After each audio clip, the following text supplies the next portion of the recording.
अब गया आदर गया, नैनन गया स्नेह, ये है तीनों तभी गया, जभी कहा कछु दे। कबीर जी कहते कि आदर गया, प्रतिष्ठा गई, आंखों से स्नेह चला गया, यह तीनों तब गया जब आपने किसी से कुछ देने के लिए कहा। मांगन मरण समान है, मत ये दियो कोई सीख, कहे कबीर समझाए के मत कोई मांगे भीख। कबीर जी कहते कि मांगना मृत्यु के समान है, मैं तुम्हें यह शिक्षा देता हूँ। कबीर समझा कर यह कहते हैं कि कोई भी कभी भीख मत मांगो। कबीर परिश्रम से जीवन यापन की शिक्षा पर बल देते हैं।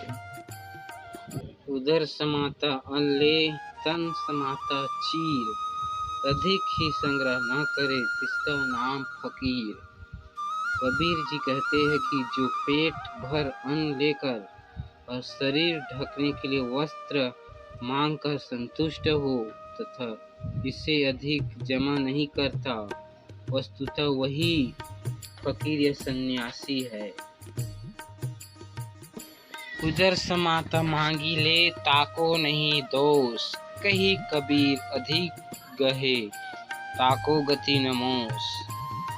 कबीर जी कहते कि पेट भरने योग्य भिक्षा मांगने में कोई बुराई नहीं है, परंतु जो जमा करने के लिए अधिक भीख मांगता है, कबीर कहते हैं कि उसकी मुक्ति मोक्ष कतई संभव नहीं है। गुरु आज्ञा माने नहीं, चले अटपटी चाल, लोक वेद दोनों गए आगे सिर पर काल। कबीर जी कहते हैं कि जो गुरु के आदेशों को नहीं मानता और मनमाने ढंग से चलता है, उनके दोनों लोक परलोक व्यर्थ हो जाते हैं और भविष्य में काल मौत उसके सिर पर मंडराता रहता है। आस करे बैकुंठ की, दुर्मति तीनों काल, शुक्र कहीं बलि ना करे तातो गयो पता। स्वर्ग की आशा से उसकी दुष्ट बुद्धि से उसके तीनों समय नष्ट हो गए। उसे गुरु शुक्राचार्य के आदेश की अवहेलना के कारण नरक लोक जाना पड़ा। अर्थात गुरु की आज्ञा पालन अवश्य करना चाहिए। गुरु की आज्ञा पालन नहीं करने से अनर्थ हो जाते हैं।